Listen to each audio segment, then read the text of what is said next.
everybody. I hope you're getting excited about our April 19th Patriots Day. We're encouraging everybody in Ridgefield to try to dress up in colonial fashion for Colonial Day or Patriots Day. And I'm here to give you some tips on how to do that. If you look at the pictures that are going to come onto this video, you will see classic clothing from the colonial period. But you don't have to go out and buy a fancy costume, and you don't have to make a fancy costume either. I have some ideas for things you can do with things from home that can make a great colonial costume. So I'm going to start first with women's clothing. I would really suggest that you go online or go to a costume shop and buy yourself a white cap. It's not expensive and it really makes the look, and everybody in colonial times would have their head covered. So first you want a white cap. Then you can use any kind of blouse or vest. You want to have about a 3/4 length sleeve, and you want to wear it untucked. You would then need a long skirt. If you're making this for a child, if you're a mom who has a skirt that's just a normal length on you, it's probably going to be long on your daughter. And so just use some safety pins or put a drawstring through the waist to make a skirt for her. Here's an old skirt I have, just an elastic waist. And on a little girl, this would be a fine long colonial skirt. The next thing you're going to need is an apron, and any apron will do. Any apron you have lying around the house. This one is an ancient one from my mother. Anything like that is fine. Any apron at all will do. Another idea for a woman is if you have an old nightgown like this that has got the big sleeves, and you put an apron over this and a kerchief and a hat and a pocket, you've got a colonial outfit. You also need a kerchief. Anything that you have, like a bandana, is also fine to use. It doesn't have to be anything fancy. It could even be a table napkin. You will need white socks and black shoes.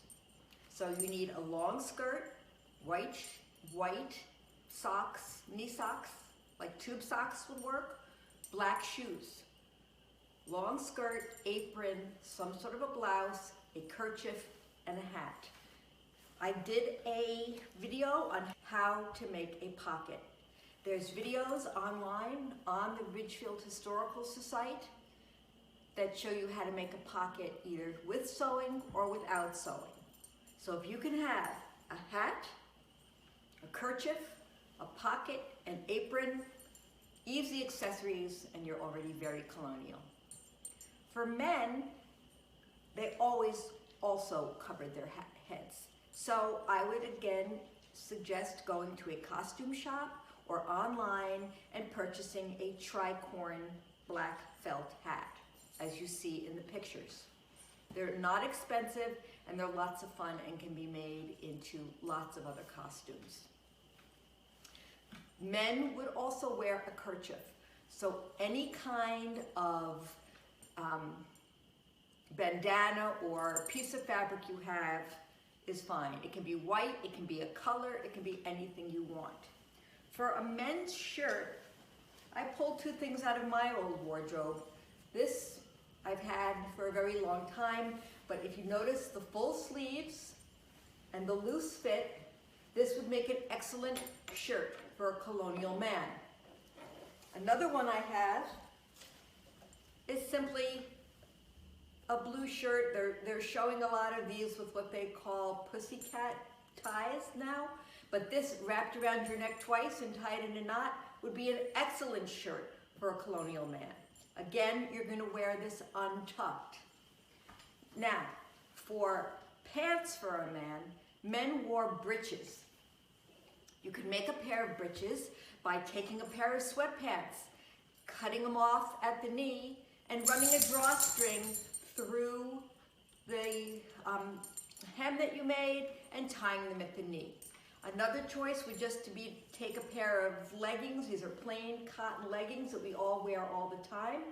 You can either cut them at the knee also, or if you want to look like a colonial man, just get white socks and pull them up over the leggings up to the knee. And again, black or brown shoes will be great. Another idea for a woman is if you have an old nightgown like this that has got the big sleeves, and you put an apron over this and a kerchief and a hat and a pocket, you've got a colonial outfit. So those are some suggestions along with the pictures that you've seen mixed in with my talk here, and that should give you some ideas of how to make a colonial costume from what you have at home.